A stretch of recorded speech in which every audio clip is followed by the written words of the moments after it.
Hi, this is Terry Bay of Terry Bay Needlework Designs, and welcome to my Stitch Guide series.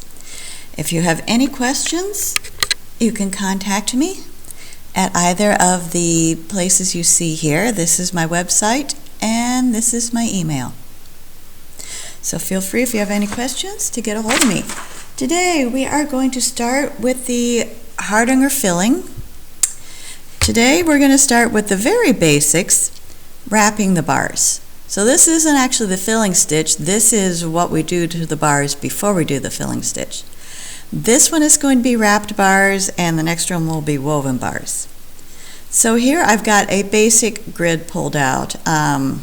If this were a Hardanger piece, it would be surrounded by clusters or something similar, but just for a demo grid, this is what you get. So to wrap bars, when these are wrapped, you can either wrap all four at once or two at a time.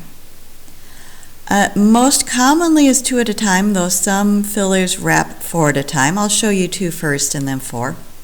When you wrap two, you can either come up in the middle or the outside. It really doesn't matter. Let's say I feel like coming up on the outside today.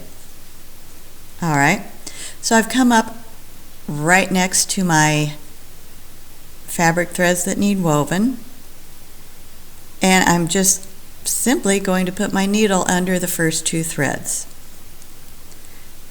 and come through. Now I do like, as you can see, to keep my finger under here. For me, when I do that, it helps as I continue wrapping these bars, and this is simply, I am wrapping around these two bars with my thread going back and forth. When I keep my finger under, see how it helps keep my thread from bunching up over itself? If I don't have my finger under, a lot of times when I do my next wrap, it'll try and go over the top of one I've already done. Let me get that, there we go. To me, putting the finger under helps that, to keep that from happening. Also, I come down, a little way below and then snuggle it upwards. Instead of trying to place the wrap immediately next to me it helps to come down and then snuggle it up a little bit. Now, see, that one tried to wrap up. Of course, once you get to the bottom here, it's a little harder. There we go. I've finished with that one. Now to get to the next bar, I will simply turn. These are most often done in diagonal rows, but not always. And do the next two down. So what I would do here, if I were doing this on a Hardanger piece, is I would do this all the way down, zigzagging back and forth.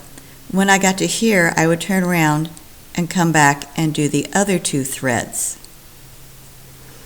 The two threads I've left unwrapped, so these two and these two.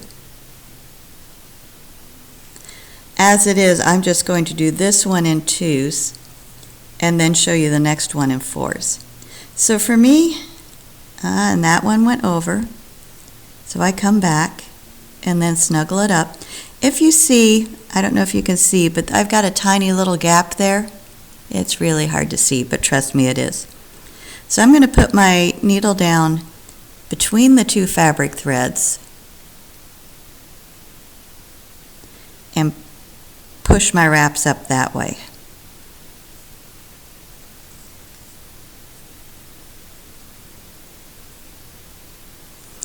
All right, and then to get to the next group, since I am coming diagonally, kind of stair-stepping down, this would be the next one. So I am going to come under at a diagonal. Now, if I were continuing to do twos, I would wrap these two, and then come back and wrap these two, these, and these to finish the row. But now I'm going to show you 4. Now the only difference with 4 is most of the patterns I use that want you to wrap all 4 threads at a time also want it pulled tight. So you bundle those threads up fairly tightly. Now the first one is going to relax just like that when you remove the tension. So that's why when I pull the second one, then it'll lock that first one in tight. So again, you would do it the same way, just wrapping 4 threads instead of 2. So wrapping bars is very easy, but the most common complaint I hear is as you tighten your wrap, it goes on top of a wrap you've previously done. And to help that, you can either coax it down with your thumbnail, or like I say, I pull downward and then back up to move it into place.